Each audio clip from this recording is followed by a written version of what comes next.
അത്ര വലിയ പ്രശ്നങ്ങളൊന്നും ഉണ്ടായെന്ന് തോന്നില്ല. ഇതൊക്കെ സാധാരണ നടക്കുന്നത് തന്നെയാണ്. പക്ഷേ കാലം ചെല്ലുന്തോറും ഈ പറഞ്ഞ പോലെ ടെക്നോളജിയും ഈ പിന്നെ ആളുകളുടെ ഭാവനയുമൊക്കെ വളരെയധികം വളരുന്നതിനെ തുടർന്ന് അത് കുറച്ചുകൂടി വലുതായി എന്ന് തോന്നുകയാണെന്ന് എനിക്ക് തോന്നുന്നത്. ഈ പറഞ്ഞ പോലെ പൊളിറ്റിക്സ് കയറി വന്നതിൻ്റെ ഒരു പ്രശ്നം ഉണ്ട്. പക്ഷേ പൊളിറ്റിക്സ് പറയുന്നത് കളിയിൽ രാഷ്ട്രീയമുണ്ട് എന്നുള്ള കാര്യം ഉറപ്പാണ്. വംശീയത ഉണ്ട് എന്നുള്ളത് എല്ലാവർക്കും അറിയുന്നതാണ്. പക്ഷേ അതേക്കുറിച്ച് പറയുന്നത് എന്തോ വലിയ പ്രശ്നമാണ് എന്ന രീതിയിലും വ്യാഖ്യാനിച്ച് കുളമാക്കുന്ന സംഗതി വേറെയുണ്ട്. വളരെ പോസിറ്റീവായിട്ടൊരു വിഷയത്തെക്കുറിച്ച് പറയുന്നതും അതിൻ്റെ പൊളിറ്റിക്സിനെ കുറിച്ച് പറയുന്നതും അതിനെ വൾഗറായി പറയുന്നതും വ്യത്യാസമുണ്ട്. പക്ഷേ ഈ പോസിറ്റീവായി പറഞ്ഞതും അതിനെയും വിമർശന വിധേയമാക്കുകയും അതിനെയും തെറി പറയുകയും അതല്ല ഇവിടെ വേണ്ടത്, കളി മാത്രമാണ് എന്ന് പറഞ്ഞിട്ട് അതിനെ വേറെ രീതി വ്യാഖ്യാനിക്കുകയും ചെയ്യുന്നൊരു വിഷയം കൂടി ഉണ്ട്. അതുകൊണ്ട് ഈ രാഷ്ട്രീയം പറയുന്നത് മാത്രമല്ല പ്രശ്നം, ആ രാഷ്ട്രീയം പറയുന്നതിനെ വേറെ രീതിയിൽ വ്യാഖ്യാനിക്കുന്നതും പ്രശ്നമാണ്. പിന്നെ ഫാൻ ഫൈറ്റുകളുടെ കാര്യം പറയുമ്പോൾ ഇപ്പം അർജൻറ്റീന, ബ്രസീൽ, പോർച്ചുഗൽ ഇതാണല്ലോ പ്രധാനപ്പെട്ട ഫാൻസ്. സ്പെയിനുണ്ട്, ഫ്രാൻസുണ്ട്, ജർമ്മനിയുണ്ട്, അതൊക്കെ വേറെയുണ്ട്. പക്ഷേ ഭൂരിഭാഗം ഫാൻസും വരുന്നത് ഇതാണ്. ഇത്തവണ നമുക്കറിയാം കഴിഞ്ഞ വേൾഡ് കപ്പ് അർജൻറ്റീന നേടിയതേ തുടർന്ന് ഇത്തവണ ഒരു കൂൾ മൂഡിലായിരുന്നു അർജൻറ്റീന ഫാൻസ് ഉണ്ടായിരുന്നത്.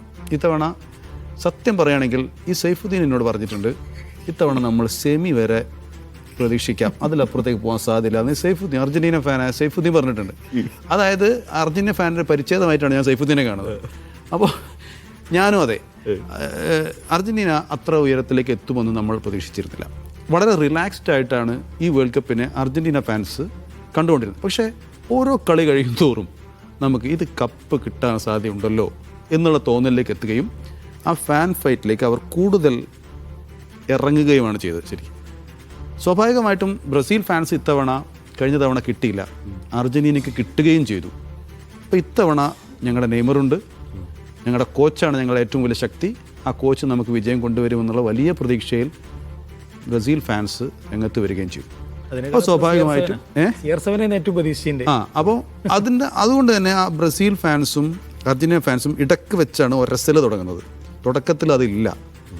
അതിനിടയിൽ കഴിഞ്ഞ തവണ മെസ്സിക്കെതിരെ വന്നൊരു ആരോപണം, മെസ്സിക്കൊരു കപ്പ് പദ്ധതിയാണ് ഫിഫയുടെ നിന്ന്, ഇത്തവണ റൊണാൾഡോക്കൊരു കപ്പ് എന്നുള്ള രീതിയിലേക്ക് മാറും എന്നുള്ള രീതിയിലേക്കൊരു വ്യാഖ്യാനവും വന്നു. ഇതൊന്നും അവിടെയും ഇവിടെയും നടക്കുന്ന സംഗതിയല്ല, ഇവിടെ എവിടെയൊക്കെയോ ഉണ്ടായി വരുന്ന ഒരു സംഗതിയാണ്. മെസ്സിക്ക് 2 കപ്പ് പദ്ധതിയായില്ല, അത് പിന്നീട് വന്നതാണ്. അപ്പം അങ്ങനെ കുറച്ചാണ് ഈ ഫൈറ്റ് കുറച്ച് രൂക്ഷമായത്. പക്ഷേ ഈ രൂക്ഷത എന്ന് പറഞ്ഞു കഴിഞ്ഞാൽ ഇത്തവണത്തെ നമുക്കറിയാം, ഈ വരുന്ന ട്രോളുകളൊക്കെ നമുക്ക് അന്താളിച്ചു. നമ്മുടെ ഈ നാട്ടുകാരുടെ ഈ ഭാവനയെക്കുറിച്ച് നമ്മൾ അവരെ പൂവിട്ട് പൂജിക്കണം. എന്തൊക്കെ രസം ട്രോളുകളാണ്. അതൊക്കെ നമുക്ക് അങ്ങനെ ആസ്വദിക്കാൻ തീരുമാനിച്ചു കഴിഞ്ഞാൽ ആ ഒരു മൂഡിൽ അങ്ങ് ആസ്വദിച്ചാൽ നമുക്കത് ഭയങ്കര രസമായിട്ട് തോന്നും. നമ്മൾ ഏതായാലും കളിക്കുന്നൊന്നുമില്ലല്ലോ, നമുക്കിതല്ലേ പറ്റുള്ളൂ, നമുക്കത് അങ്ങ് ആസ്വദിക്കാം. പിന്നെ ഈ പറയുന്ന കണ്ടന്റ് മേക്കേഴ്സ്, യൂട്യൂബേഴ്സ്, അവരുണ്ടാക്കുന്ന സംഗതി, അവരുണ്ടാക്കുന്ന പൈസ ഏറ്റവും കൂടുതൽ ആസ്വദിച്ചൊരു കാരണം ഒരു ദിവസം റൊണാൾഡോനെ അനുകൂലിച്ചൊരു സാധനം ഇടും, തൊട്ടടുത്ത ദിവസം നേരെ തിരിച്ചൊരു സാധനം ഇടും, രണ്ടിനും റീച്ചായി. കണ്ടന്റ് എന്ന് പറഞ്ഞാൽ എനിക്ക് മറ്റേ മറിമായത്തിലെ ഉണ്ണിരാജയുടെ സാധനമാണ്. അതിൽ അദ്ദേഹം പറയുന്നുണ്ടല്ലോ, മറ്റേ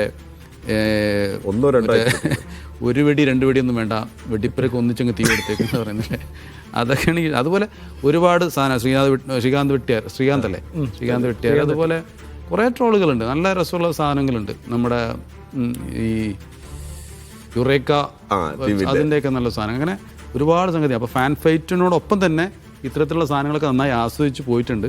അതും ഈ വേൾഡ് കപ്പിൻ്റെ പ്രത്യേകതയാണ്. കുറച്ച് സമയം അധികം ഉണ്ടായതുകൊണ്ട്, സാധാരണ 1 മാസമാണ്, ഇത് 1.5 മാസം ഉണ്ടായിരുന്നു. അപ്പോൾ സ്വാഭാവികമായിട്ട് അതിനുള്ള സമയം കിട്ടിയിട്ടുണ്ട്, എല്ലാവരും ഇപ്പോഴും ആസ്വദിക്കുന്നു. പക്ഷേ ഇന്നത്തെ ഫൈനൽ അത് വളരെ പ്രധാനപ്പെട്ടതാണ്. അതിൽ ഇത്തരം അക്രമ ശ്രമങ്ങളൊന്നും ഉണ്ടാകാതിരിക്കാൻ എല്ലാവരും ശ്രദ്ധിക്കണം എന്നുള്ള അഭ്യർത്ഥന കൂടി ഞാൻ നൽകുകയാണ്.